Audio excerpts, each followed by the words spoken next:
মালিক, আমারে মাফ করে দাও। হ্যাঁ, কি বললি? শুনি নাই, কি বললি বল। আমারে মাফ করে দাও মালিক। মাফ করিয়ে দেবো? কেন কেন কেন? এই প্রথম তোমার আদেশ পালন করতে পারিনি মালিক। আমি ফাইল আনতে পারি নাই। এই, তোর রক্ত পানি হয়ে গেছে নাকি? তোর কলিজা শুকিয়ে গেছে নাকি রে?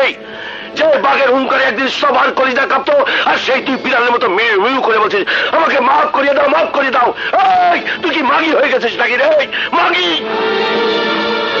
আমি কোনো কথা শুনতে চাই না। ওই লিস্টের ফাইল আমি চাই। পাথরের মতো খায় আছিস কেন? যা শুয়ার কা বাচ্চা। আজ থেকে কোনো পাপ কাজ আমার তুমি করাতে পারবা না। আমি তোমার সাফ সাফ করে দিলাম।